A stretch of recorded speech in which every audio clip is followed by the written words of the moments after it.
الحمد لله أستعينه وأستغفره ونعوذ بالله من شرور أنفسنا ومن سيئات أعمالنا من يهده الله فلا مضل له ومن يضلله فلا هادي له ونشهد أن لا إله إلا الله وحده لا شريك له ونشهد أن سيدنا ومولانا محمدا عبده ورسوله صلى الله تعالى عليه وعلى آله وأصحابه وبارك وسلم تسليما كثيرا. أما بعد فأعوذ بالله من الشيطان الرجيم. بسم الله الرحمن الرحيم. يا أيها الذين آمنوا اتقوا الله وقولوا قولا سديدا يصلح لكم أعمالكم ويغفر لكم ذنوبكم ومن يطع الله ورسوله فقد فاز فوزا عظيما. وقال الله تبارك وتعالى وشاورهم في الأمر فإذا عزمت فتوكل على الله. صدق الله مولانا العظيم وصدق رسوله النبي الكريم ونحن على ذلك لمن الشاهدين والشاكرين والحمد لله رب العالمين. মুআজ্জিজ হাজিরিন, আমাদের গত 2 সপ্তাহ থেকে আলোচনার বিষয় ছিল এই দুনিয়ার জীবনে আমরা আমাদের ব্যক্তিগত জীবনের কাজগুলো, পারিবারিক জীবনের সমস্যাগুলো এবং বিভিন্ন প্রকারের কাজ, সামাজিক জীবনের কাজগুলো, রাষ্ট্রীয় পর্যায়ের কাজগুলো, এগুলোর মাঝে আমরা বরকত এবং সফলতা কিভাবে আনতে পারি। কারণ এই বরকত, সফলতা, পরাজয়, বিপদ, শান্তি, এই সব কিছুর মালিক আল্লাহ পাক পরবর্তীকার আলম। আল্লাহ রাব্বুল আলামিন যখন যেটা চাইবেন তখন সেটাই হবে। এটা আমাদের ঈমানের একটা অংশ। তবে আল্লাহ পাক পরবর্তীকার আলম এই দুনিয়াকে আখিরাত অর্জনের মাধ্যম বানিয়েছে। রাসূলুল্লাহ সাল্লাল্লাহু আলাইহি ওয়াসাল্লাম ইরশাদ ফরমান, আদ-দুনিয়া মাজরাআতুল আখিরাহ। আখিরাতের সফলতা, আখিরাতের ইজ্জত এবং সম্মান এই দুনিয়া থেকে আমাদেরকে অর্জন করতে হবে। এখান থেকে যদি আমরা অসম্পূর্ণ হয়ে কবরে যাই, তো কবরে আর সম্পূর্ণ হওয়ার কোনো পথ নাই। যেমন একটা বাচ্চা, আমাদের এই শরীর সম্পূর্ণ হয়েছে মায়ের গর্ভে। মায়ের গর্ভে যদি কোনো একটি সন্তান অসম্পূর্ণ হয়, হাতের একটি আঙ্গুল যদি না হয়, একটা ছোট্ট দৃষ্টান্ত, অসম্পূর্ণ কোনো বাচ্চা যদি মায়ের গর্ভ থেকে দুনিয়াতে চলে আসে, তো দুনিয়াতে আসার পর দুনিয়াতে এই বাচ্চা আর সম্পূর্ণ হওয়ার কোনো সম্ভাবনা নেই। পারবে হতে? ঠিক তদ্রুপভাবে সম্পূর্ণ হওয়ার জন্য মায়ের গর্ভে দ্বিতীয়বার পাঠানো সম্ভব না। ঠিক আছে, বলতে পারেন যে আমরা সার্জারি করে অনেক কিছু করি, এগুলো তো হলো মানুষের বানানো। আল্লাহর কুদরতি এই সকল নিয়ামত যদি অসম্পূর্ণ থাকে মায়ের গর্ভে, দুনিয়াতে এসে সম্পূর্ণ হওয়ার কোনো রাস্তা নেই।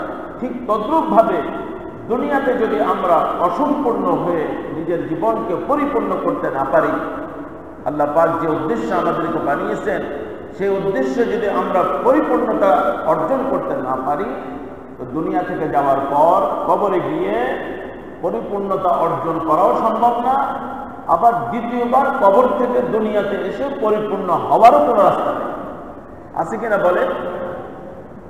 এই জন্য আল্লাহ পাক পরবর্তীকাল আলাম স্পষ্ট বলে দিয়েছেন যে তোমার দুনিয়ার জীবনের প্রত্যেকটি কাজ থেকে দুনিয়া এবং আখিরাতের সফলতা অর্জন করার তুমি সাধনা করো।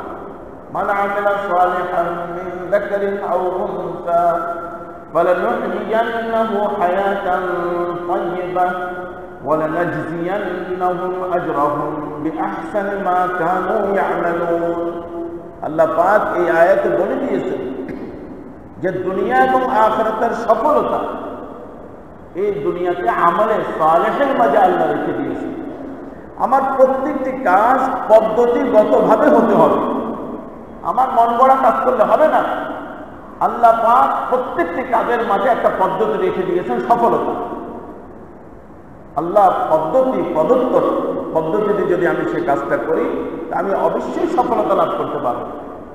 ফালানুহইয়ান্নাহু হায়াতান তাইয়্যিবা। আল্লাহ পাক বলে দিচ্ছেন যে দুনিয়ার জীবনের পরিপূর্ণ সফলতা আমি তোমাকে আমার পাঠানো পদ্ধতি অবলম্বন করার মাঝে রেখে দিয়েছি। আজ তো আমরা বহু মা বাবা এমন আছি, একটা সন্তানকে মানুষ করতে পারতেছে না। কেন? আমার রক্ত, কেন সে মানুষ হচ্ছে না? বহু আজ সমাজের এই পরিস্থিতি, আমার অধীনস্থকে আমার অধীনস্থ বানিয়ে রাখতে পারে না। কেন এটা হচ্ছে? তার মূল কারণ আমাদেরকে বুঝতে হবে, আমার কর্ম পদ্ধতির মাঝে এমন কোনো ভুল আমি করে যাচ্ছি যার কারণে আল্লাহ পাকের সাহায্য আমার সাথে নাই। আর আল্লাহ পাক বলে দিয়েছেন যে আমি যে বিধান পাঠিয়েছি সেই বিধানকে বর্জন করে তুমি যতই চেষ্টা করবে না কেন, তুমি দুনিয়াতেও সফলতা লাভ করতে পারবে না, আখিরাতের সফলতার তো কল্পনাও করতে পারবে না। এই জন্য আল্লাহ পাক বলে দিয়েছেন যে আয়াত তেলাওয়াত হয়েছে, ইয়া আইয়ুহাল্লাযীনা আমানু তাকুল্লাহা ওয়া কুলু কাওলান সাদীদা। প্রত্যেকটি ব্যাপারে প্রত্যেকটি কথা তুমি সঠিকভাবে বলবা। কাওলে সাদীদ, প্রথমে তো আল্লাহ বলতেছে যে দেখো আল্লাহকে ভয় করো, আল্লাহকে ভয় করো। এত দুনিয়ার এই সামর্থ্যের উপর অহংকারে লিপ্ত হবে না, আল্লাহকে ভয় করো। আল্লাহ তোমাকে সৃষ্টি করেছেন, আল্লাহ তোমাকে দুনিয়াতে পাঠিয়েছেন, আল্লাহর কাছে আবার তোমার ফিরত যেতে হবে। আল্লাহকে ভয় করো, অহংকার ছেড়ে দাও, অহংকার ছেড়ে দাও, আল্লাহকে ভয় করো। আর কি করবা? ওয়াকুলু লাহুম কাওলান ওয়াকুলু কাওলান সাদীদা।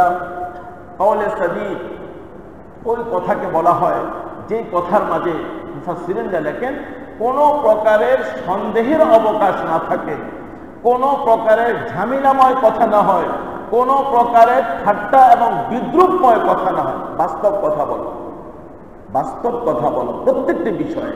আল্লাহ পাক বলতেছেন তাহলে তুমি সফলতা লাভ করবা। ইউসলিহ লাকুম আমালাকুম, তোমার দুনিয়ার জীবনের প্রত্যেকটি কাজকে আমি শুদ্ধ করে দেব, আমি সঠিক করে দেব। কোনো ভুল থাকলেও সেটাকে আল্লাহ তাআলা সঠিক বানিয়ে দেবেন।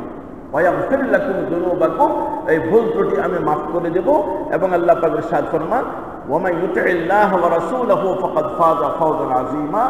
যারা আল্লাহ এবং আল্লাহ রাসূলের অনুগত হয়ে চলবে তারা মহা সফলতা লাভ করবে। তো আল্লাহ এবং আল্লাহ রাসূলের অনুগত আমরা কোথায় হব? কবরে গিয়ে, না অনুগত হওয়ার জায়গা দুনিয়াতে? বলেন, কবরে। কবরে আর কিছু হবে না, কবরে আর কিছুই হবে না। আল্লাহ এবং আল্লাহ রাসূলের অনুগত হওয়ার জায়গা হলো এই দুনিয়া। আবার আমরা অনেকে মনে করি যে আমার সন্তানাদিরা আমার জন্য অনেক কিছু করবে। সেখানে আমি নিজেকে প্রশ্ন করি, আমি আমার মা বাবার জন্য কতটুকু করতেছি? এই জন্য হুজুর পাক সাল্লাল্লাহু আলাইহি ওয়াসাল্লাম ফরমান, আল কাইয়িসু মান দানা নাফসা। আমার উম্মতের মাঝে বুদ্ধিমান ওই ব্যক্তি, যেই ব্যক্তি নিজের এই দুনিয়ার জীবনে বিবেক বুদ্ধিকে ব্যয় করে এই দুনিয়ার জীবনে সকল প্রস্তুতি নিয়ে তারপরে আমার কাছে আসবে। হুজুর সাল্লাল্লাহু আলাইহি ওয়াসাল্লাম তাদেরকে বুদ্ধিমান বলেছেন। তো আল্লাহ রাব্বুল আলামিন কোন কাজে সফলতা দেখেছেন আমরা তো জানি না। তো আল্লাহ পাক পরবর্তীকার আলম আম্বিয়ায়ে কেরামের মাধ্যমে সফলময় জীবনের একটা পদ্ধতি আল্লাহ পাক দিয়েছেন, সেটা হলো প্রত্যেকটি কাজ আমি পরামর্শ ভিত্তিক করব। আমাদের আলোচ্য বিষয় এটা, গত 2 সপ্তাহ আলহামদুলিল্লাহ আলোচনা হয়েছে। এমনকি আল্লাহ পাক যে জিনিসের আদেশ আমাদেরকে করেছেন, আল্লাহ পাক তিনি নিজেই এই সুন্নতকে জারি করেছেন। পরামর্শ করার সুন্নত সর্বপ্রথম আল্লাহ পাক জারি করেছেন। আল্লাহ তো কারো মুখাপেক্ষী না, কারো কাছ থেকে জিজ্ঞাসা করারও প্রয়োজন নাই, তিনি যা খুশি তা করবেন। তারপরেও মানব জাতি সৃষ্টি করার পূর্বে আল্লাহ পাক পরবর্তীকার আলম ফেরেশতারা যখন ছিলেন, আল্লাহ পাক ফেরেশতাদেরকে ডাকলেন। আল্লাহ পাক ফেরেশতাদের সাথে পরামর্শ করলেন রব্বুল আলামিন, وَإِذْ قَالَ رَبُّكَ لِلْمَلَائِكَةِ إِنِّي جَاعِلٌ فِي الْأَرْضِ خَلِيفَةً قَالُوا أَتَجْعَلُ فِيهَا مَن يُفْسِدُ فِيهَا وَيَسْفِكُ الدِّمَاءَ وَنَحْنُ نُسَبِّحُ بِحَمْدِكَ وَنُقَدِّسُ لَكَ قَالَ إِنِّي أَعْلَمُ مَا لَا تَعْلَمُونَ। সূরা বাকারার 30তম আয়াত। এই আয়াতের তাফসীর উদ্দেশ্য না, শুধু এটুকুন বলা উদ্দেশ্য, আল্লাহ রাব্বুল আলামিন আহকামুল হাকিমিন আমাদেরকে সৃষ্টি করার পূর্বে আল্লাহ পাক ফেরেশতাদের সাথে পরামর্শ করতেছেন রব্বুল আলামিন। ইন্নী জাইলুন ফিল আরদি খলিফা। ফেরেশতারা আল্লাহর দরবারে একেবারে ওপেন মতামত দিচ্ছে। ফেরেশতারা কোনো ঢেকে চুপে না। আল্লাহ বলতেছেন যে আমি এই দুনিয়ার বুকে আমার প্রতিনিধি সৃষ্টি করতে চাই, এমন হবে, এমন হবে, এমন হবে, এমন হবে। আমাদের কি করব না করব মৌলিক গুণাগুণ আল্লাহ বলে দিয়েছেন। তো ফেরেশতারা বললেন যে আয় আল্লাহ, যারা মারামারি করবে, রক্ত ঝরাবে, মাইয়ুফসিদু ফিহা ওয়া ইয়াসফিকু দিমা, আয় আল্লাহ এদেরকে বানিয়ে লাভ কি? ওয়া নাহনু নুসাব্বিহু বিহামদিকা, আমরা তো সবসময় ইবাদতে লিপ্ত, আপনার গোলামিতে লিপ্ত, আপনার পবিত্রতায় লিপ্ত, কোনো নাফরমানি করি না, কিচ্ছু করি না, আপনি কেন বানাচ্ছেন? আল্লাহ বলেন যে তোমরা জানো না এই মানব জাতি কি হবে, তোমরা এগুলা বুঝবা না। ইন্নী আ'লামু মা লা তা'লামুন, আমি জানি। তো দেখেন আল্লাহ পাক এই পরামর্শের সুন্নাত নিজেই চিন্তা করতেছেন রব্বুল আলামিন। আল্লাহর কোনো দরকার আছে বলেন? কোনো দরকার নেই। হযরত ইব্রাহিম আলাইহিস সালাতু ওয়াস সালাম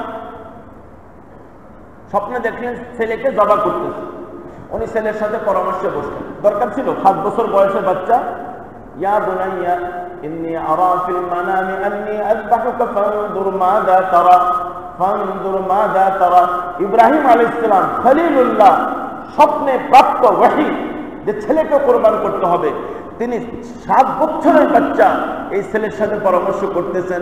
ইন্নী আরা ফিল মানামি আন্নী আযবাহুকা, আমি ওহীর মাধ্যমে জানতে পারলাম আল্লাহর দরবারে তোমাকে নজরানা করতে হবে, জবাহ করতে হবে। তো ছেলের সাথে পরামর্শ, ফানজুর মাযা তারা, ও আব্বা, বাবা, ছেলে, এখন তোমার পরামর্শটা দাও, তুমি কি চাও এটা বলো।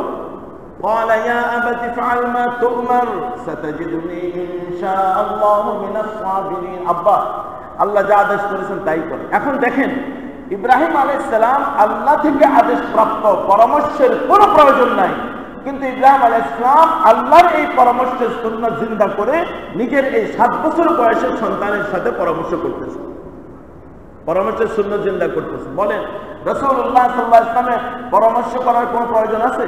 কোনো প্রয়োজন নাই। আল্লাহর ওহীর মাধ্যমে তিনি সফলতা কিসের মাঝে সব কিছু তিনি জানতেন। আল্লাহ ওহী পাঠাতেন। আল্লাহ পাক রাসূল সাল্লাল্লাহু আলাইহি ওয়াসাল্লামকে এমন বিচক্ষণতা দান করেছেন, আমি গত সপ্তাহে আলোচনা করেছি যে রাসূলুল্লাহ সাল্লাল্লাহু আলাইহি ওয়াসাল্লামকে এমন বিচক্ষণতা দান করেছিলেন যে এই দুনিয়ার বুকে কোনো মানব জাতির, সমস্ত মানব জাতির বিচক্ষণতা একত্রিত করলেও জনাব রাসূলুল্লাহ সাল্লাল্লাহু আলাইহি ওয়াসাল্লামের বিচক্ষণতার কাছেও যেতে পারবেন। এমন বিচক্ষণতা মুহাম্মদ রাসূল সাল্লাল্লাহু আলাইহি ওয়াসাল্লাম তিনি পরামর্শ করতেছেন বিশেষ বিশেষ মুহূর্তে। বুখারী শরীফের রিওয়ায়াত, বুখারী শরীফের 564তম পৃষ্ঠা, 2য় খণ্ড। হুজুর সাল্লাল্লাহু আলাইহি ওয়াসাল্লাম যখন মক্কা শরীফে তো অনেক পরামর্শ করছে, যখন ভয়াবহ বিপদগ্রস্ত হলেন, ভয়াবহ একটি মুহূর্ত সামনে আসলো, হুজুর পাক সাল্লাল্লাহু আলাইহি ওয়াসাল্লাম, আমি ঘটনা বলা উদ্দেশ্য না, বারবার বলতে, শুধু ইশারা করে যাচ্ছি। ঘটনা ইনশাআল্লাহ আল্লাহ তৌফিক দিলে পরে আলোচনা হবে, প্রত্যেকটা বিষয় অনেক বিস্তারিত ঘটনা। রাসূলুল্লাহ সাল্লাল্লাহু আলাইহি ওয়াসাল্লামের বিপক্ষে পুরা মক্কায় মুকাররমার শক্তি একত্রিত হয়ে বদরের প্রান্তে একত্রিত হলো। হুজুর সাল্লাল্লাহু আলাইহি ওয়াসাল্লাম যুদ্ধ করার পরিকল্পনায় বদরের প্রান্তে আসতে ছিলেন না। হুজুর সাল্লাল্লাহু আলাইহি ওয়াসাল্লাম অন্য উদ্দেশ্য ছিল, অর্থনৈতিক অবরোধ করতেছিলেন মক্কা নগরীর সেই সকল দুশমনকে আল্লাহর আদেশে। আবু সুফিয়ানের সেই ব্যবসায়ী কাফেলা চলে গেল। হুজুর সাল্লাল্লাহু আলাইহি ওয়াসাল্লাম যখন মাকামে সাফরাতে পৌঁছলেন তখন খবর পেলেন, হুজুর সাল্লাল্লাহু আলাইহি ওয়াসাল্লামের কাছে খবর আসলো বিশাল সৈন্যবাহিনী জমা হয়ে গিয়েছে বদর প্রান্তে। এখন রাসূলুল্লাহ সাল্লাল্লাহু আলাইহি ওয়াসাল্লাম যুদ্ধের কোনো প্রস্তুতি নিয়ে আসে নাই, কোনো অস্ত্রও নাই, সংখ্যাও তেমনটি নাই। হুজুর পাক সাল্লাল্লাহু আলাইহি ওয়াসাল্লাম তাৎক্ষণিক সাহাবায়ে কেরামকে বললেন, আশিরু আইয়ুহান নাস, এই পরামর্শ দাও আমার। দেখেন আল্লাহ নবীর পরামর্শ দরকার আছে, দোয়া করবে আল্লাহ জিবরাইলকে পাঠান, এখন আমি কি করব? বা ওয়াহী তো এমনও আসতো, ওয়াহী আসার অনেক পদ্ধতি, তার মধ্যে একটা হলো জিবরাইল ইসলাম আসা। আল্লাহ অন্তরে ঢেলে দিতেন, শব্দের মাধ্যমে বলে দিতেন, আল্লাহর কথা শুনতেন। আয় আল্লাহ আমি এখন না, হুজুর পাক সাল্লাল্লাহু আলাইহি ওয়াসাল্লাম সফলতার যে দুনিয়ার পদ্ধতি, যে কিভাবে আমি সফল হবে, সেই সুন্নতকে, আল্লাহ প্রদত্ত সুন্নত, আম্বিয়া কিরামের সুন্নতকে রাসূলুল্লাহ সাল্লাল্লাহু আলাইহি ওয়াসাল্লাম জীবিত করতেছেন। সমস্ত সাহাবায়ে কিরামকে জমা করলেন, সবাই তো আছেন। আশিরু আইয়ুহান নাস, পরামর্শ দাও। এক একজনে এক একটা বললেন। আবু বকর সিদ্দিক রাদিয়াল্লাহু তাআলা, আরো সাহাবায়ে কিরাম, ইয়া রাসূলুল্লাহ আমরা যে যুদ্ধের প্রস্তুতি নেই নাই, আমরা ফিরত চলে যাই ইত্যাদি।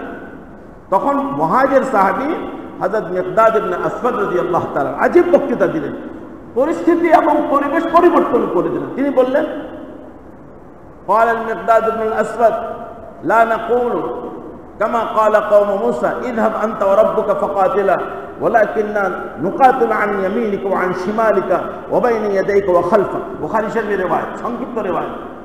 হযরত মিকদাদ ইবনে আসওয়াদ বললেন, ইয়া রাসূলুল্লাহ মুসা আলাইহিস সালাম যখন ওনার জাতিকে নিয়ে আমালেকা গোত্রের বিরুদ্ধে জিহাদ আর যুদ্ধে আল্লাহর আদেশে চলে গিয়েছিলেন, তখন সে মুসা আলাইহিস সালামের উম্মতি ওনাকে বললেন যে, আরে এত বড় শক্তিশালীর বিরুদ্ধে আমরা যুদ্ধ করতে পারবো না, আমরা তো এখানে ঝর্ণার পাশে বসে থাকবো, আপনি এবং আপনার খোদা গিয়ে যুদ্ধ করেন, আপনি এবং আপনার খোদা গিয়ে যুদ্ধ করেন।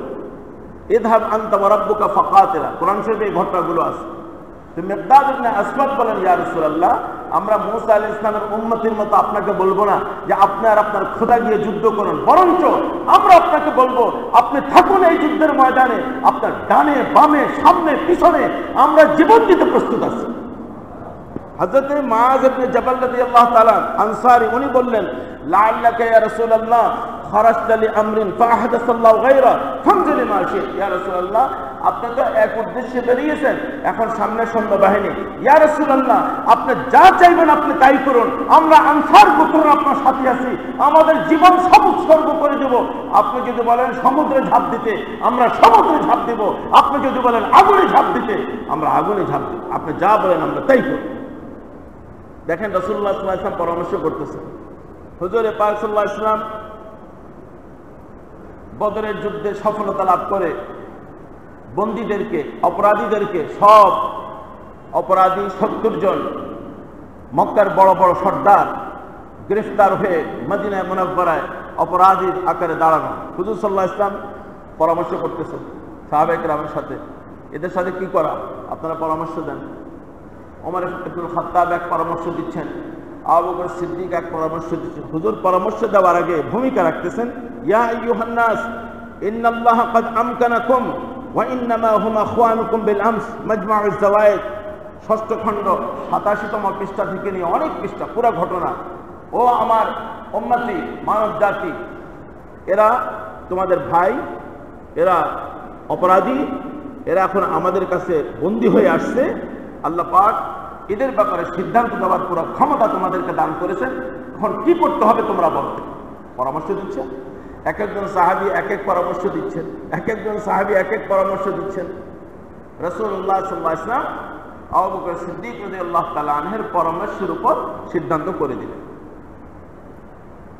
পরামর্শ হুজুর সাল্লাল্লাহু আলাইহি ওয়াসাল্লাম এত বেশি করতেন, হযরতে আবু হুরায়রা রাদিয়াল্লাহু তাআলা আনহু থেকে রিওয়ায়াত, যেটা গত সপ্তাহে আলোচনা হয়েছে, রাসূলুল্লাহ সাল্লাল্লাহু আলাইহি ওয়াসাল্লামের ব্যাপারে ইরশাদ ফরমান, মা রাআইতু আহাদান কাত্তু কানা আকসারা মাশুরাতান লি আসহাবিহি মিন রাসূলিল্লাহি সাল্লাল্লাহু আলাইহি ওয়াসাল্লাম।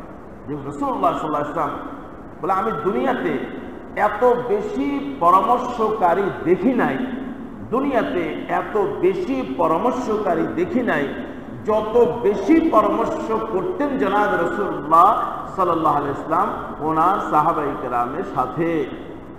প্রত্যেকটা বিষয়ে পরামর্শ করতেন। হুজুর পরামর্শ করার পরে এরপরে সিদ্ধান্ত দিলেন জনাব রাসূলুল্লাহ সাল্লাল্লাহু আলাইহি ওয়াসাল্লাম। বদরের পরে উহুদের যুদ্ধ, রাসূলুল্লাহ সাল্লাল্লাহু আলাইহি ওয়াসাল্লাম হঠাৎ খবর পেলেন যে বিশাল সৈন্যবাহিনী 3000 উহুদ প্রান্তে জমা। শুক্রবার দিন রাত্রে খবর আসলো, বৃহস্পতিবার দিবাগত রাত্রে।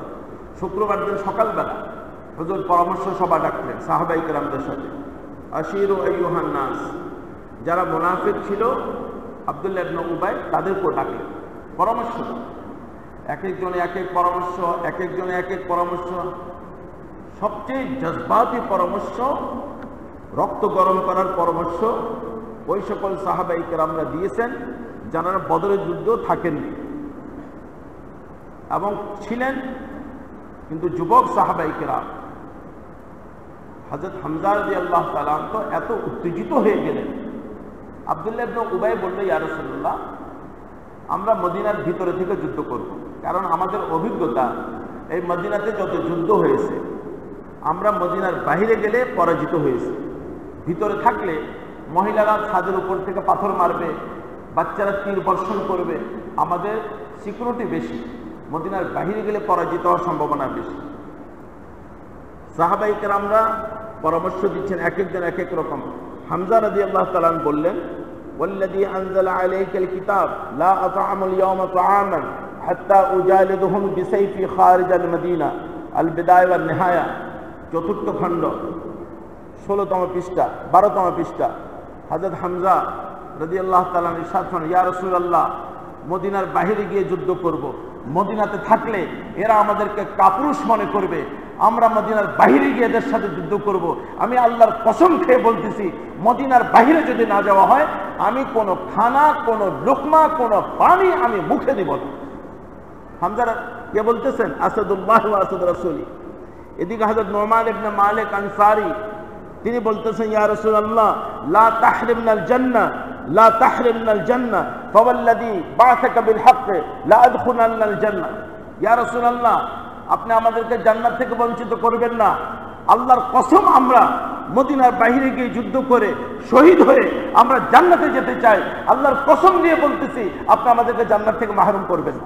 দেখেন পরামর্শ।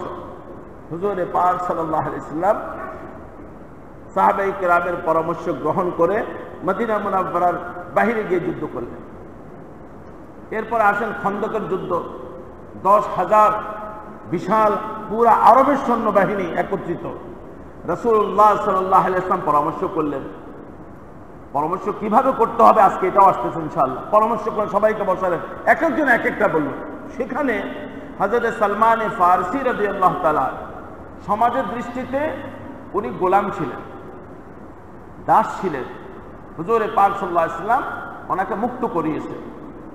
ইহুদির গোলাম ছিলেন, মুসলমান নতুন হয়েছে, সাহাবী। উনি ইরানের ছিলেন। উনি বলেন, ইয়া রাসূলুল্লাহ, আমাদের ইরানে এই ধরনের ভয়াবহ যুদ্ধ হলে আমরা আমাদের শহরের বাহির দিয়ে পরীক্ষা খনন করি, আমরা পরীক্ষা খনন করি। হুজুর সাল্লাল্লাহু আলাইহি ওয়াসাল্লাম সালমান ফারসির এই পরামর্শের উপর ফয়সালা দিয়ে দিলেন যে পরীক্ষা খনন করে। দেখেন রাসূলুল্লাহ সাল্লাল্লাহু আলাইহি ওয়াসাল্লাম, আল্লাহর নবী হুজুর পাক সাল্লাল্লাহু আলাইহি ওয়াসাল্লাম পরামর্শের সুন্নাতকে জিন্দা করতেছেন এবং আমির রাসূলুল্লাহ সাল্লাল্লাহু আলাইহি ওয়াসাল্লাম পরামর্শ কিভাবে করতেছেন দেখেন। সবার থেকে মতামত নিচ্ছেন জনাব রাসূলুল্লাহ সাল্লাল্লাহু আলাইহি ওয়াসাল্লাম। এরপরে ফাইজা আযামতা ফাতাওয়াক্কাল আলাল্লাহ, পরামর্শ করতে করতে আমিরের অন্তরে আল্লাহ পাক যেই পরামর্শটা ভালো মনে করবেন এবং যেই পরামর্শের দিকে মনটা ধাবিত হবে, আমির সেই পরামর্শ গ্রহণ করে সেই পরামর্শের সিদ্ধান্ত দিয়ে দেবে। এরপরে আল্লাহ ইরশাদ ফরমান, সিদ্ধান্ত দেওয়ার পরে এদিক সেদিক তাকাবেন না, এখন আল্লাহর উপর ভরসা করবেন। কারণ জনাব রাসূলুল্লাহ সাল্লাল্লাহু আলাইহি ওয়াসাল্লাম মাধ্যমে আল্লাহ পাক বলে দিয়েছেন, যেই গুরুত্বপূর্ণ কাজ পরামর্শ ভিত্তিতে করা হবে, আল্লাহ পাক তার আরশে ইলাহি থেকে সেই কাজের মাঝে বরকত ঢেলে দিবেন আর সফলতা দান করবেন রব্বুল আলামিন। মূল হলো এটা। হুজুরে পাক সাল্লাল্লাহু আলাইহি ওয়াসাল্লাম শুধু পুরুষ সাহাবায়ে কেরামের সাথে পরামর্শ করেছেন তা না, মহিলাদের সাথেও করেছেন।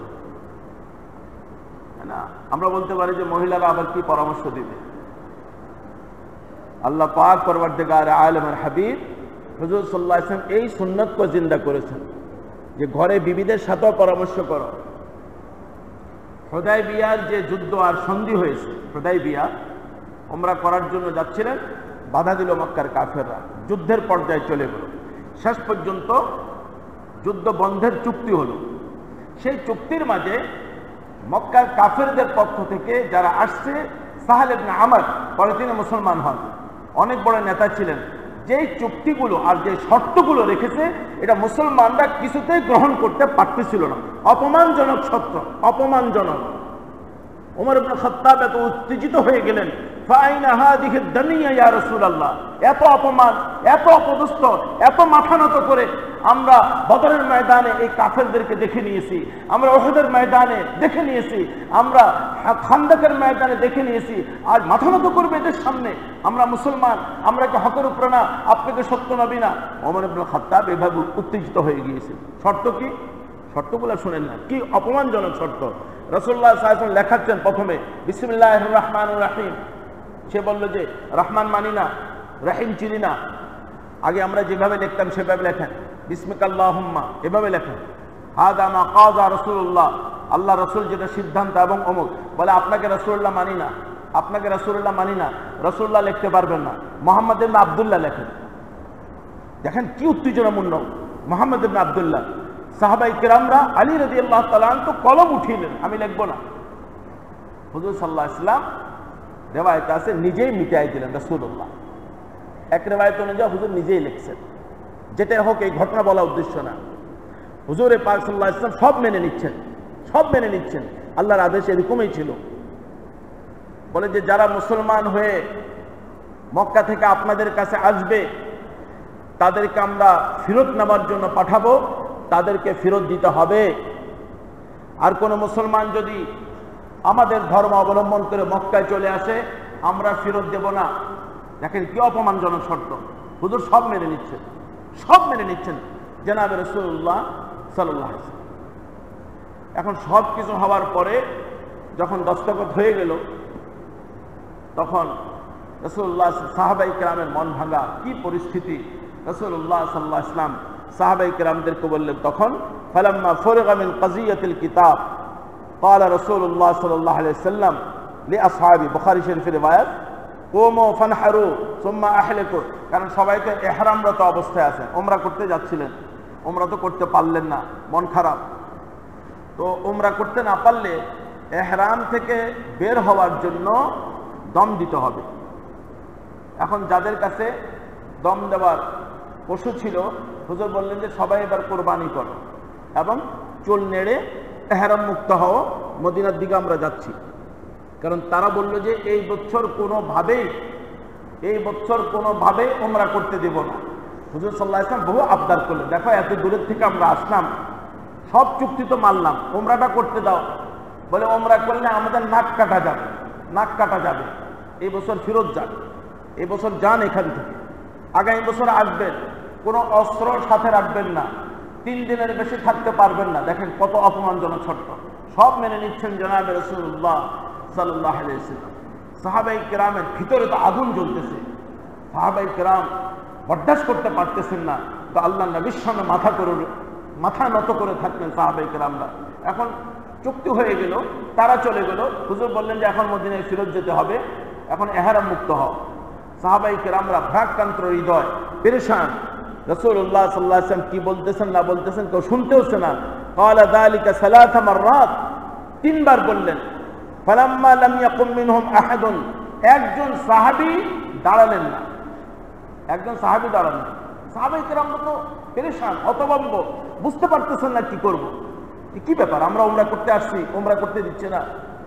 তো রাসূলুল্লাহ সাল্লাল্লাহু আলাইহি ওয়াসাল্লাম দাঁড়িয়ে গেলেন, খিমাতে গেলেন। সেখানে উম্মুল মুমিনিন উম্মে সালামা রাদিয়াল্লাহু তাআলা, হুজুরের বিবি, উম্মতের মা, তিনি ছিলেন জনাবে রাসূলুল্লাহ সাল্লাল্লাহু আলাইহি ওয়াসাল্লাম। ওনাকে বললেন ফাযাকারা লাহা মা লাকিয়া মিনান নাস, নিজের বিবির সাথে পরামর্শ করতেছেন যে কেউ তো কথা শুনতেছে না, এখন আমি কি করব। এখন দেখেন উম্মে সালমার ইহসান, তিনি বলেন ইয়া নবিয়াল্লাহ আতুহিব্বু যালিক, আপনি কি এটা পছন্দ করতেছেন যে যারা এরা ইহরাম মুক্ত হোক? এরা কোরবানি করে মাথা নেড়ে নেন। আতুহিব্বু যালিক? হুজুর বললেন যে হ্যাঁ। ইয়া রাসূলুল্লাহ, আপনি ইনাদেরকে কিছুই বলবেন না, তাদের মনের খবর, তাদের ভিতরে আগুন, তারা এখন এমন পরিস্থিতির শিকার, তারা হিতাহিত জ্ঞান হারিয়ে ফেলেছে, তারা বুঝতেছে না। তারা এমন না যারা আপনার এক একটি ইশারায় জীবন দিচ্ছিল, যারা আপনার এক একটি ইশারায় নিজের জান মাল ইজ্জত আবরু কোরবান করতেছিল, মক্কা মুকাররমে ছেড়ে দিয়েছে, ঘর বাড়ি বিবি বাচ্চা ছেড়ে আল্লাহর জন্য কোরবানি দিয়েছে। তারা এমনটি হতে পারে না, তারা এমনটি হতে পারে না যে আপনার কথা মানতেছে না। ইয়া রাসূলুল্লাহ, এনারা পরিস্থিতির শিকার।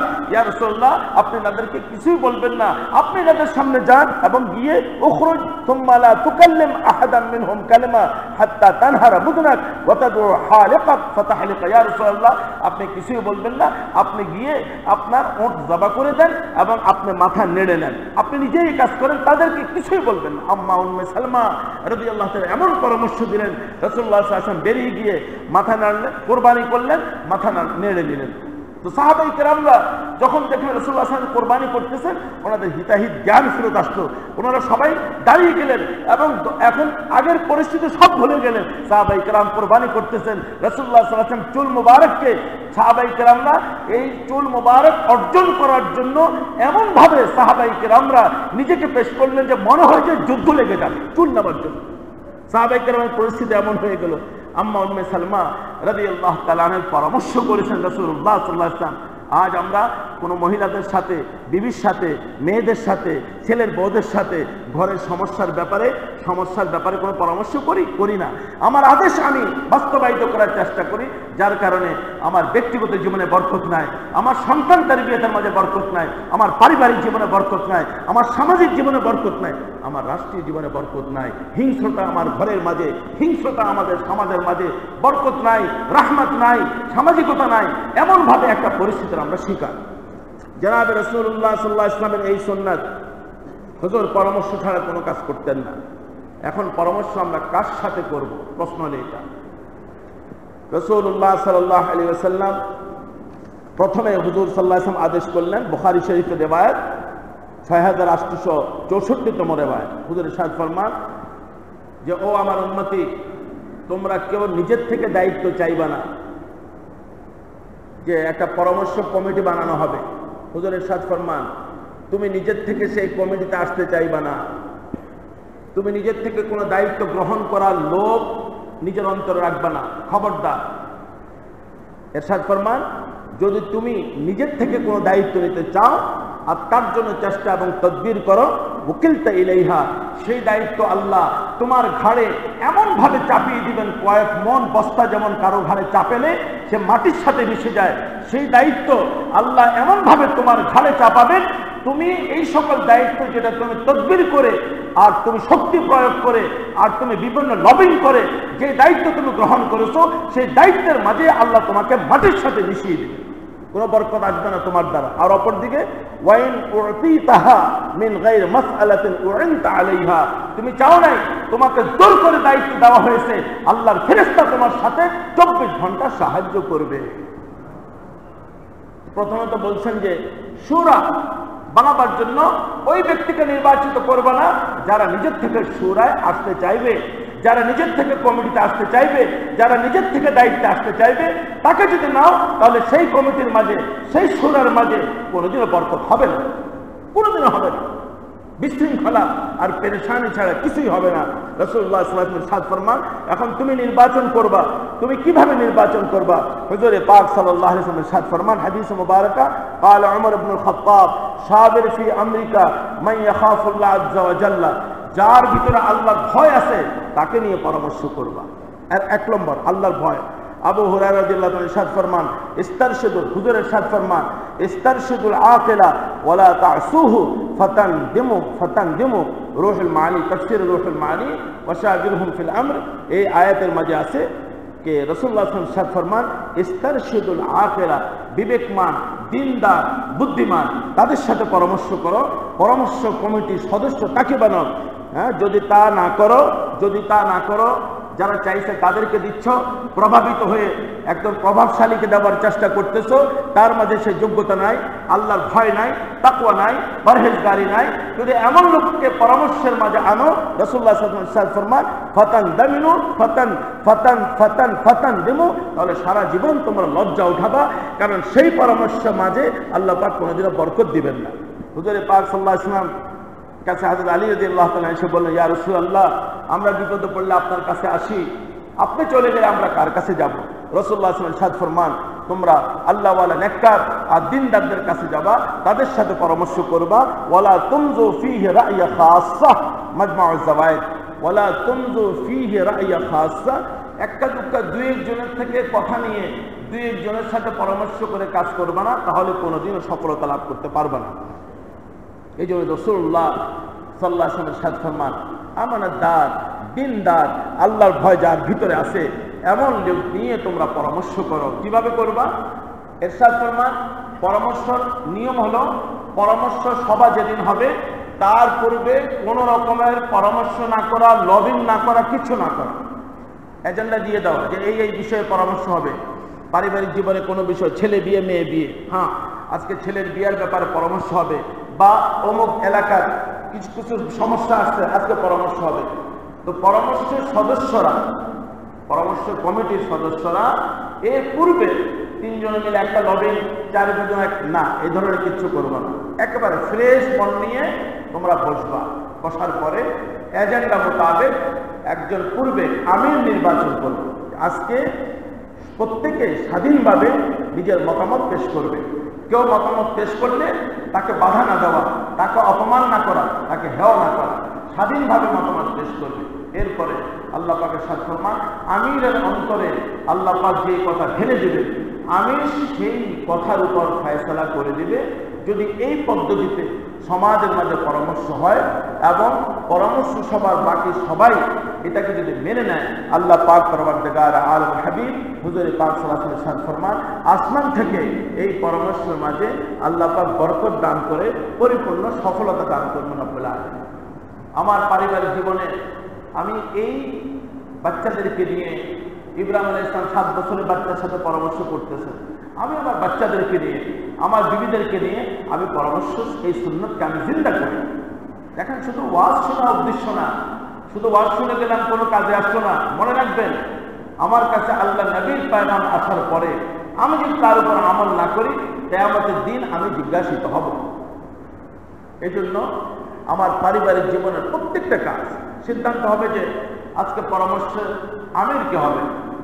সবাই বলবে যে বাবাকে আমির বানালো বা বড় ছেলেকে আমির বানালো, সিদ্ধান্ত আগে আমিরের হবে, হয়ে গেল। এরপরে সবাই নিজের মতামত দিবে। আমির তখন আল্লাহর দিকে তাকিয়ে থাকবে, আল্লাহর দিকে, আল্লাহ আপনি আমাকে সঠিক সিদ্ধান্ত করার তৌফিক দান করুন। আমির পক্ষপাতিত্ব করবে না। আমি বিভিন্ন পরামর্শ শোনার পরে যেই পরামর্শটা অন্তরের মাঝে বসে যাবে, আমি বলবো যে আলহামদুলিল্লাহ, আমার অন্তরে এই পরামর্শটা ভালো লাগতেছে, এটার উপরে ফয়সালা আমি করে দিলাম। যারা উপস্থিত থাকবেন তাদের ব্যাপারে সিদ্ধান্ত এই পরামর্শ হয়ে যাওয়ার পরে কোনো প্রকারের বাধা দিবে না, কোনো প্রকারের তুচ্ছ তাচ্ছল্য করবে না, কোনো প্রকারের লবিং করবে না, চিল্লাচিল্লি করবে না, তাহলে আল্লাহর বরকত থাকবে। আর যদি এক গ্রুপ আগের থেকে পরামর্শ করে লবিং করে আসছে, পরামর্শ সভাতে তারা চাপিয়ে দিচ্ছে, একজন আরেকজনকে ইশারা করতেছে, এই সকল পরামর্শের দ্বারা কোনো দিনও নিজের ব্যক্তিগত জীবনেও শান্তি আসবে না, পারিবারিক জীবনেও শান্তি আসবে না, সামাজিক জীবনেও শান্তি আসবে না, রাষ্ট্রীয় জীবনেও শান্তি আসবে না। আল্লাহ পাক পরওয়ারদিগার আলম পরামর্শের এই পদ্ধতি আল্লাহ দান করেছেন। আল্লাহ পাক এই লালবাগ শাহী মসজিদের আমাদের কমিটির একটা বিষয় আমার পছন্দ হয়েছে।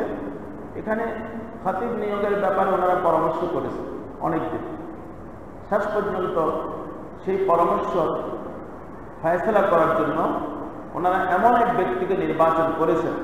আজকে হাদিসের আলোকে রাসূলুল্লাহ সাল্লাল্লাহু আলাইহি ওয়াসাল্লাম যত গুণাগুণ বলেছেন আমিরের, সমস্ত গুণাগুণ যার মাঝে ছিল আমার উস্তাদ হযরত মাওলানা শেখুল হাদিস আব্দুল হাই সাহেব দামাত বরকাতুহু, উনি ওনার পরামর্শ নিতে গিয়েছেন এবং ওনার পরামর্শ নিয়ে ওনার একটা সিদ্ধান্ত করেছেন। এইটাই হলো শরীয়তের আসল পদ্ধতি, যে পরামর্শটা করার সময় দিনদার, আল্লাহওয়ালা, মুত্তাকি, পরহেজগার আমি নির্বাচন করে পরামর্শ করে এরপরে আল্লাহর উপর সুপর্দ করে দেওয়া। এইভাবে যদি আমি আমার ব্যক্তিগত জীবন, আমি আমার পারিবারিক জীবন, আমি আমার সামাজিক জীবন, আমি আমার রাষ্ট্রীয় জীবনে এই সুন্নতকে জিন্দা করতে পারি, তাহলে দেখবেন যে কত রকমের শান্তি আল্লাহ পাক আমার ঘরে দান করবেন। আল্লাহ আমাদের সবাইকে এই পরামর্শ সুন্নাত আজকে থেকে আমার ঘরে জিন্দা করার তৌফিক নসিব ফরমান। ওয়া আখির দাওয়ানা আলহামদুলিল্লাহি রাব্বিল আলামিন।